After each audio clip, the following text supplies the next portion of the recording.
we all know that Bugatti launched the La Voiture, Noir, and then we have Koenigsegg announcing the Jesko, named after his father. And that puts a lot of things into perspective, you know. Of course, the media was crazy about the selling price of the Bugatti La Voiture Noir, the black car, alright? In French, the meaning is the black car. And that was created to commemorate the most enigmatic, most secretive or elusive part of Bugatti's history about the Atlantic, right? The 57 SC Atlantic, SC meaning supercharged. They say there's only 4 in the world, but one was crashed, destroyed. One was supposed to be belonging to Ettore Bugatti's son, Jean Bugatti, but it was confiscated, you know, by the Germans, blah blah blah blah, and then it got lost in the transport.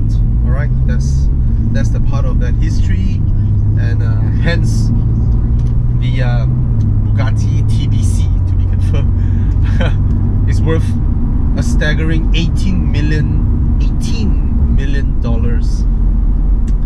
Now, what I want to talk about today is what it takes to be a true supercar maker these days.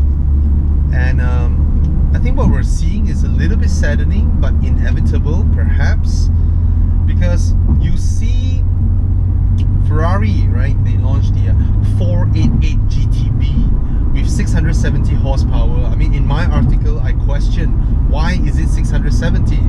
Is that 30 odd, because it's turbocharged, right? Is it that 30 odd horsepower was reserved with a few lines of codes for the inevitable performance version of the 488? True enough, there came the Pista with 700 horsepower, right? And everybody was like, wow, and then Ferrari shouts that this is the fastest ever mid-engine supercar we've ever built. It can do the whatever ring, bling bling bling, faster than whichever car, yada yada. And after everybody queue up to qualify themselves to purchase the Pista, then came the Tributo, the F8 Tributo, which is still based on the 458 chassis, of course with a lot of improvements, and it's so much faster than the Pista, blah blah blah blah. It's the fastest ever mid-engine supercar Ferrari has ever built, with, guess what, 720 horsepower. See, the thing is this, in the turbocharged era, all it takes is another few lines of codes to produce more horsepower. Case in point, my Audi S4 333, some software in, 400, voila, right? There is a marked difference in this turbocharged era with the naturally aspirated era, whereby you can tell car makers put in the best they could to give whatever to you. And that is the very essence of what makes a supercar maker, right? They push boundaries of technology. They are at the very verge, very edge of what is technically possible given the era. And they give you the best they could, with all the sweat and tears, sleepless nights, to give everything to you. It is experiential and experimental as well. This is supercar making. This is giving your utmost best to your customers, alright? And that is also the reason why back then people collect Porsche GT3 RSs, because Porsche GT3 RSs is Porsche giving you their very, very best, you know, to the rawest of performance, blah blah blah blah. But in recent years, what I notice is there is a trend within car makers to purposely withhold things and at the same time market it as though they have tried their utmost best, and then after everybody has purchased, spent their money, boom,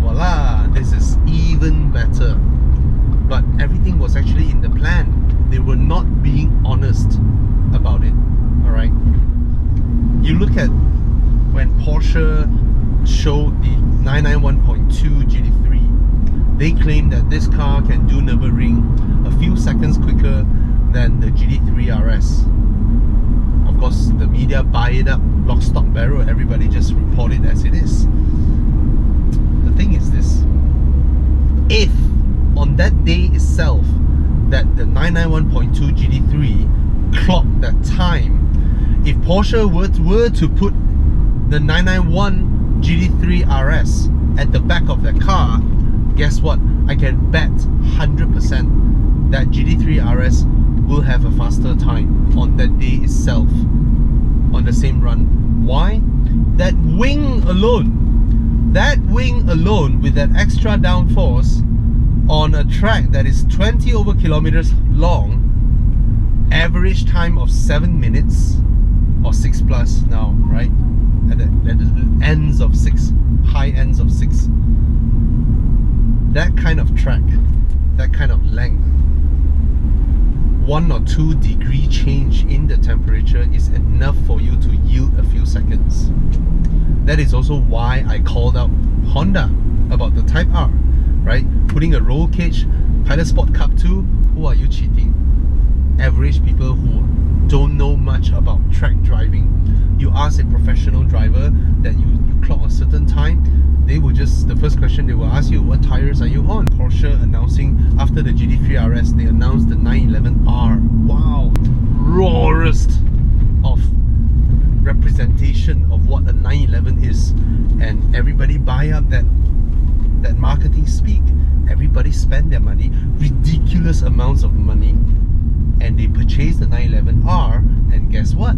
The 991.2 GT3 is available with a manual. That is cheating. That is unbelievable. And you see now, the collectors stop the craze with collecting new so-called limited edition Porsches, because the prices went tumbling down, because it's a reflection. You are scraping off your brand value in search of money. And what do you get after that? Your shareholders get a bigger paycheck at the end of the year, bigger bonus, and then they buy another yacht. What's that value in the long-term perspective of the business, right? And then you see McLaren. McLaren is a classic case, right? Oh, you just bought the 675 LT. By the way, here's the 720S, which is way better. Oh, you bought the 720S. We have the 600 LT now, the fastest track car. And then after you bought that, oh, the Senna is here. Oh my god, Senna, a homage to Ayrton Senna. Wow, I'm gonna buy that. Everybody bought that car, and they say that is the fastest car ever from McLaren on any track you put it on. But it's a road legal car. You see the idiosyncrasy about the, or it's a paradox, right?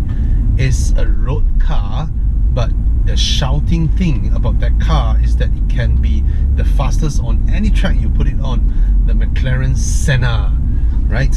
You bet it. Here we have the Senna GTR, which is faster than the Senna on any racetrack given to it.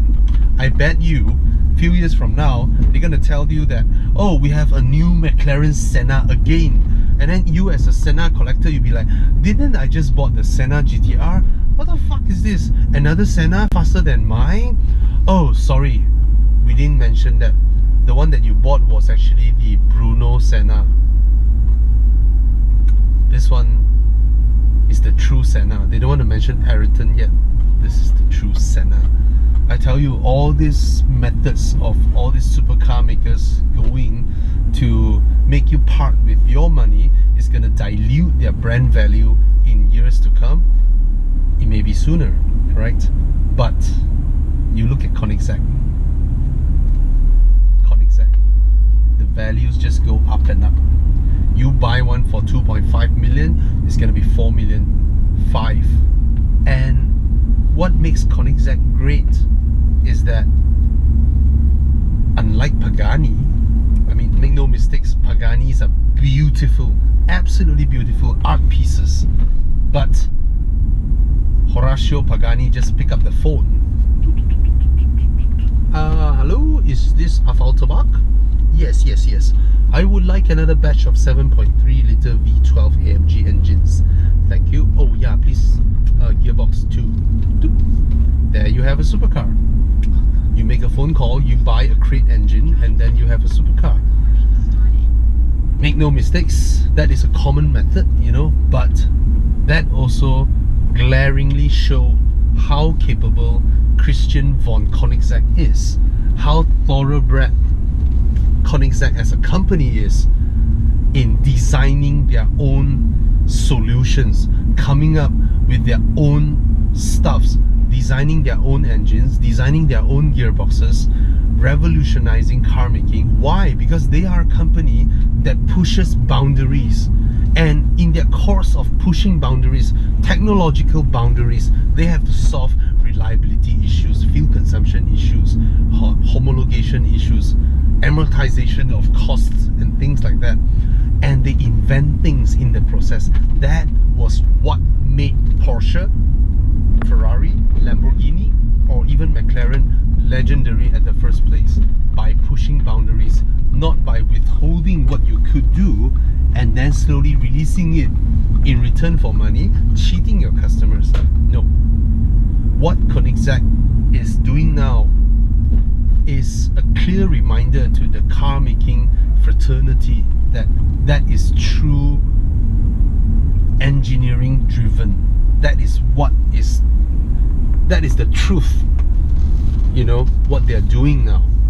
And it's amazing. You look at the transmission that they came up with. Who the hell came up with a 9-speed gearbox with 7 clutches in between?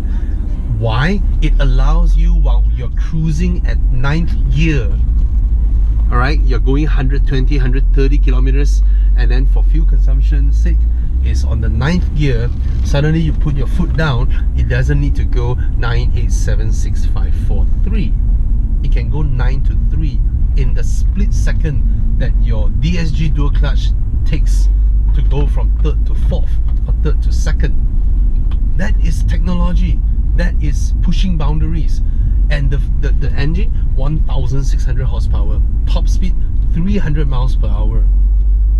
The hydraulic systems in the car, the doors, the dihedral doors, all these things that Koenigsegg is doing now puts Ferrari, Porsche, all these car makers on notice. Even Bugatti. You look at Bugatti, is that car worth 18 million just because of a story?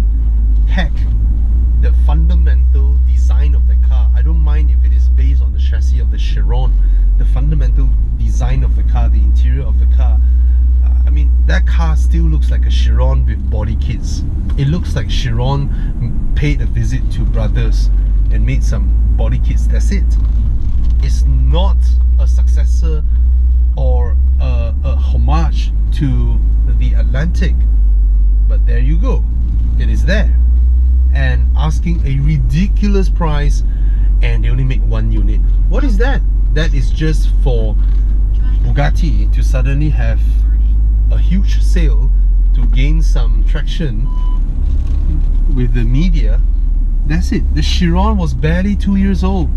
Do you need to create a version of the Chiron that use up your only opportunity to have a successor of the elusive Bugatti 57 SC Atlantic?